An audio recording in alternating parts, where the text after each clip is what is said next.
এরাও জানে আদর্শের মালা গলায় লাগাইলে দাম। এরা জানে কিন্তু মানে না, এরা জানে কিন্তু মানে না। হাই নবীর উম্মতেরা, আমরা জাননা মানা লাগবে, নবীর আদর্শের মালা গলার মধ্যে লাগানো লাগবে। নিয়ত করে নেন জীবনে কাউরে গালি দিবেন না, নিয়ত করে নেন কারো উপরে জুলুম করবেন না। এই নিয়তটা আজকের এই মাহফিল থেকে কইরা জানবে বাবা। আইল ঠেইলা, আগে রাস্তা ছিল মোটা ফাস্ট রাস্তা, মানুষ হাঁটতে পারত, অন্যজনের ক্ষেত্রে আইল ঠেলবেন না। পারবেন না? পারবেন নি? আপনি যদি এগুলো পারেন আপনি দাবি হবেন, আপনি সম্মানী হবেন। যে আল্লাহ আবু বকরকে দাবি বানালো, ওই আল্লাহ কি নাই?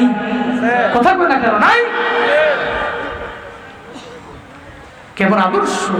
ইহুদির কাছে গিয়া বালতি দিয়া পানি উঠাইছে, 8 বালতি। 324 খেজুর আমার দিয়া দিও।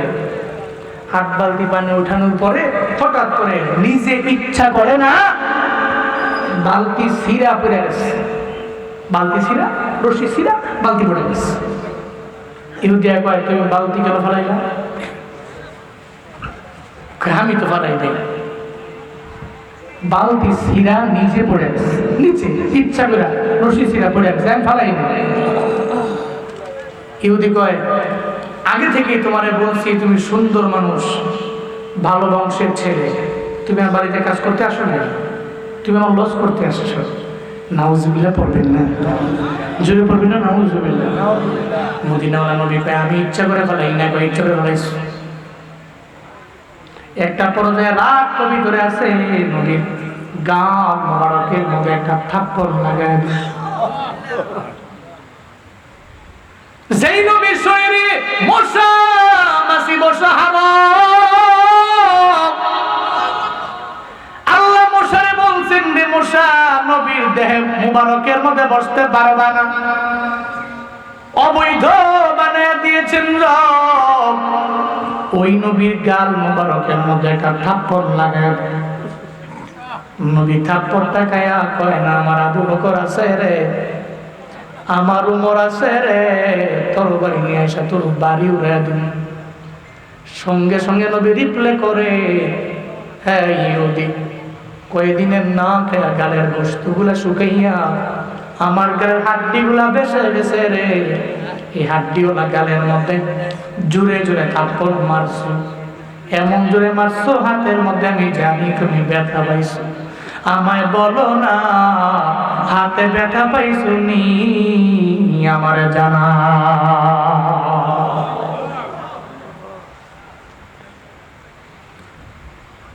কি ওই মদিনার নবীর আদর্শ আখাউড়ার মানুষেরা শুনে যাও। এত সুন্দর ওই নবীর আদর্শ, ওই আদর্শের মালা যদি গলায় লাগানো যায় তুমি দামি হবা। টিট ফর ট্যাট দুনিয়ার মানুষের শিক্ষা দেয়, চিন্তা দিলে কামটা দেওয়া লাগে, দুনিয়ার মানুষের শিক্ষা। মদিনাওয়ালা নবীর শিক্ষা হলো টিট ফর ট্যাট না, বরং আহসিন ইলা মান আসাআ ইলাইহি। তোমার সাথে যে খারাপ আচরণ করে তুমি তার সাথে ভালো আচরণ করো। এমনও তো হতে পারে রে সে তোমার আচরণ দেখা তোমার দলেও সে চলে আসতে পারে, ঠিক কিনা?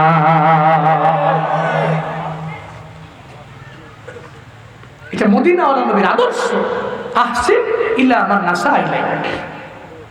তুমি ভালো আচরণ করো ওই ব্যক্তির সাথে যে তোমার সাথে খারাপ আচরণ করলো। আপনি হাঁটছেন এলাকার রাস্তা দিয়ে, একজন এসে আপনার আব্বা আমার নাম ছিল গালি দিয়ে দিস, নাম নেবেছেন দিয়ে গালি দিস, চিনছো না মানুষ, মানুষ চিনছো না, হ্যাঁ বাড়ি ছিল না।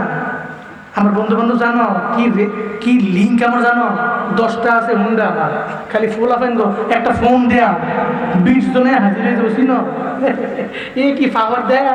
এবারে কয় ঠিক আছে, হ্যাঁ গালি দিছো তো এটা বুঝা লইয়া, এক গালির উছিলায় মারামারি লেখা 2 জন মারা। এ কি আদর্শ তার! নাউজুবিল্লাহ কই না তো?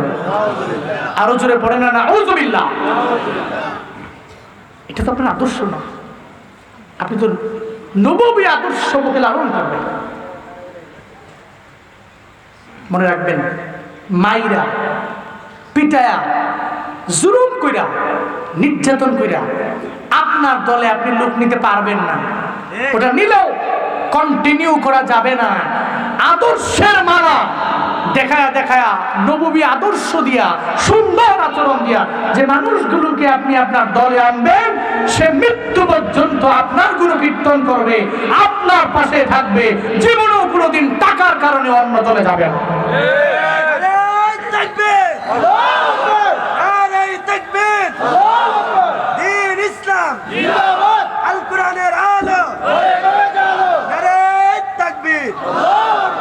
এজন্য চিমটি দিলে খামটা দেয়। এটা মদিনাওয়ালা নবীর উম্মতেরা বিশ্বাস করতে পারে। নবীজি কই হাতে ব্যথা পাইছো নি?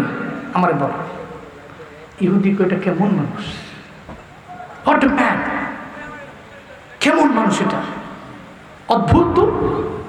আমি তাকে থাপ্পড় মারলাম, সে রিপ্লে আমাকে থাপ্পড় মারতে পারে, উল্টু সে আমার থাপ্পড় না মাইরে আমারে কয় তোমার হাতে ব্যথা পাইছো কিনা। অবশ্যই আধ্যাত্মিক কোনো লোক হবে। নবীজি কয় দেরি কইরো না, আমার আট বালতি পানির বিনিময়ে 24টা কিছু আমারে দিয়া দাও, বাড়ি যাই। হাসান কান্দে রে, হুসাইন কান্দে রে, দাও না, চলে যায়। 24টা কিছু নিয়ে মদিনাওয়ালা নবী যখন রওনা, প্রতিমধ্যে যাওয়ার পরে আল্লাহ দেখছে, আল্লাহ কয় জিবরাইল নবীরে গিয়া জিগাও না নবী কই যায়, বালতি উঠাইয়া দিব কেডা। চিল্লায়া পড়া যাবে কি মারহাবা। সঙ্গে সঙ্গে জিবরাইল নবীর এসে কয় নবী ব্রেক, স্টপ, কই যান? কয় বাড়ি যাই। বালতি কে উঠে দিবে? কয় কোনো কিছু নাই, কোনো সাপোর্ট নাই, কেমনে উঠামু? হযরত জিবরাইল কয় নবী চিন্তা নাই, একটু চলেন না আমার সঙ্গে, আমি আপনাদের নিয়ে যাবো। আল্লাহ কইছে বালতি আগে উঠে দিবেন, এরপরে আপনি আপনার বাড়ি যাবেন, খেজুর নিয়ে যাবেন, অসুবিধা নাই। জিবরাইল নবীকে সঙ্গে করে লইয়া কূপের বরাবর যায়। জিবরাইল কয় নবী গো, আপনি বালতি দিয়ে ইশারা করে একটু বলেন না, বালতিটি আমার হাতের মধ্যে আয়।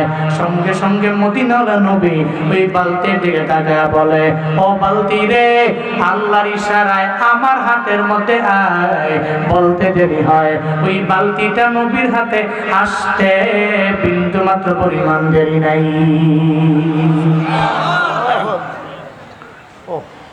সঙ্গে সঙ্গে বালতি চলে আসলো। আখাউড়ার মানুষের মনের মধ্যে প্রশ্ন, বালতি কথা শুনে কেমনে? বালতির কান নাই, নাক নাই, চোখ নাই, আছে? বালতি কথা শুনলো কেমনে? নবী বলল হাতের মধ্যে চইলা আইলো। এই প্রশ্নের উত্তর আমি আরেকটা দিয়ে দিই মোরে বাপ, যদি বালতি কথা বলতে না পারে, বালতির কান নাই, বালতির নাক নাই, বালতির চোখ নাই, তাহলে উস্তুনে হান্নানা এটা মৃত খেজুর গাছ, যার কান নাই, যার নাক নাই, যার মুখ নাই। এরপরেও নবীর বিরহের বেদনায় বলো না কেমনে কান্দে।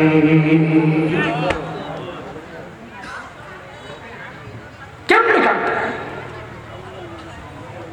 অস্তরে হান্নানা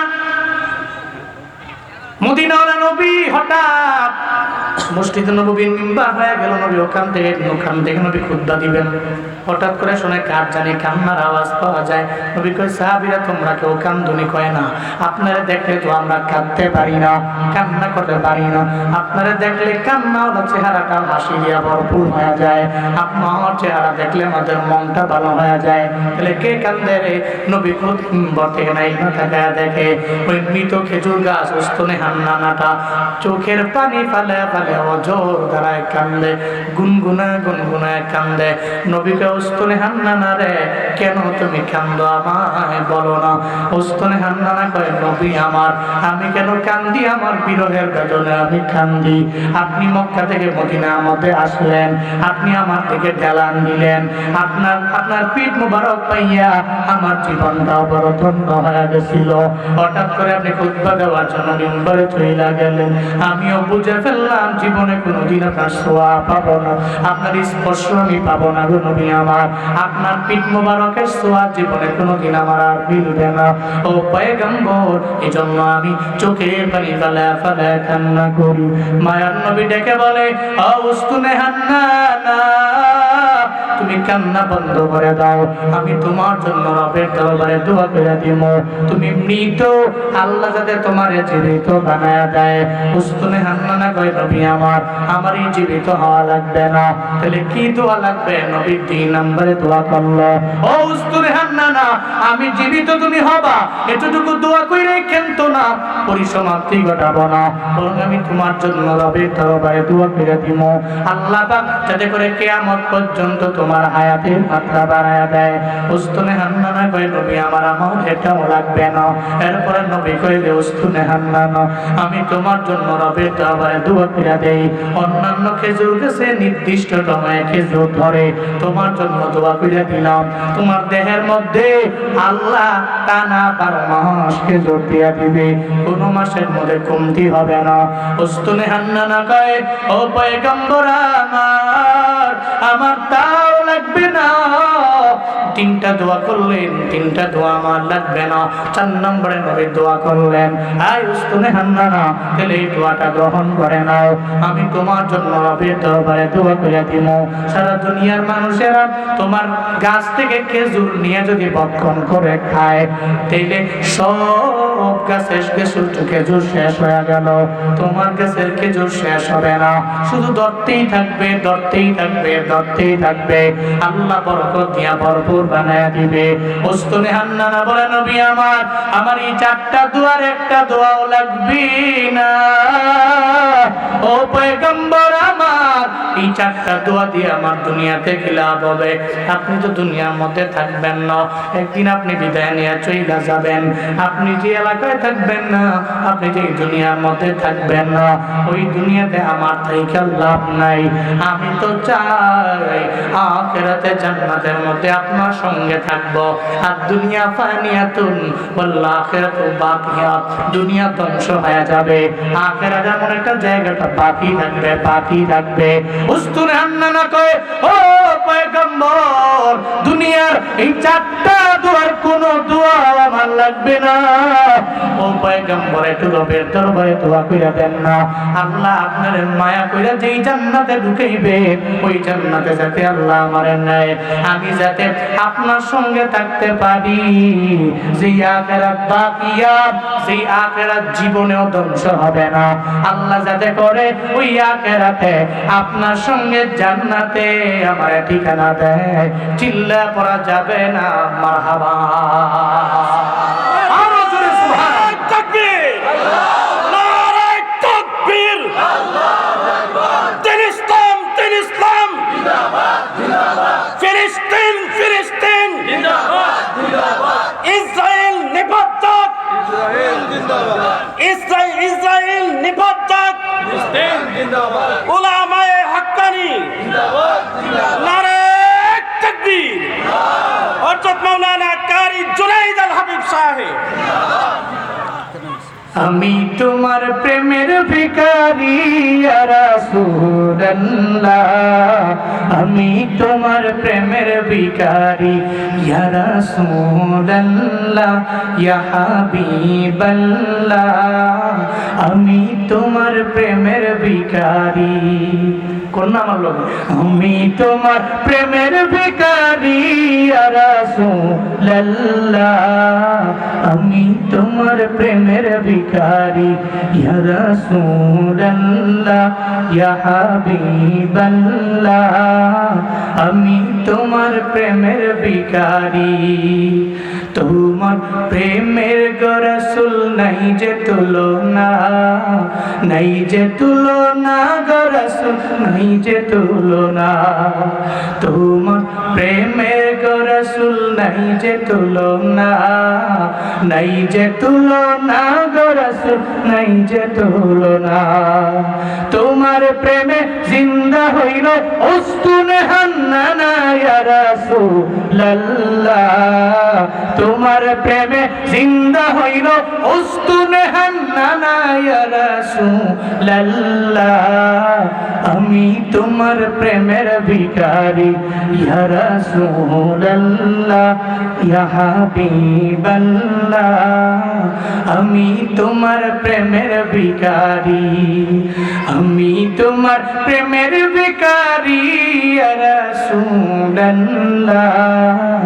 আমি তোমার প্রেমের ভিখারি ইয়া রাসূলুল্লাহ ইয়া হাবিবাল্লাহ আমি তোমার প্রেমের ভিখারি ইয়া রাসূলুল্লাহ ইয়া হাবিবাল্লাহ আমি তোমার প্রেমের ভিখারি মারহাবা নবী প্রেমের ভিখারি আমরা আপনার যে কারণে যে প্রেমে উস্তুনে হান্নানার প্রেম জাগ্রত হয়েছিল ওই প্রেম প্রত্যেকের দিন নসিব করেন সকলে পড়ি আমিন আল্লাহ সেই আনুগত্য সেই আদর্শের মালা বক্তা শ্রোতা উভয়কে বইরা দুনিয়া এবং আখিরাতে সফল হওয়া তৌফিক আপনি দান করেন সকলে পড়ি আমিন আজকের মাহফিল থেকে শিক্ষা প্রথমত ইতোয়াত করবো কারে কারে আল্লাহরে দেখা যায় না ছোঁয়া যায় না আল্লাহরে পাইতে হইলে নবীর সুন্নতের কোনো বিকল্প নাই নবীকে ইত্তেবা করার কোনো বিকল্প নাই নবীকে ইতোয়াত করার কোনো বিকল্প নাই নবীর আনুগত্য করার কোনো বিকল্প নাই চলার পথে নবীর আনুগত্যের মাত্রা বাড়াবো ইত্তেবা করব ইত্তেবা রাসূল এটা অনেক বেশি ইনক্রিজ করব বাড়িয়ে দিব আমার চলার পথে আমি আদর্শ আমার রোল আমার মডেল আমি ফলো করব নবীরে আমি মদিনাওয়ালা নবীর একনিষ্ঠ একজন অনুসরণকারী ফলোয়ার হব আল্লাহ তৌফিক দান করেন সকলে পড়ি আমিন আরো জোরে পড়েন আমিন।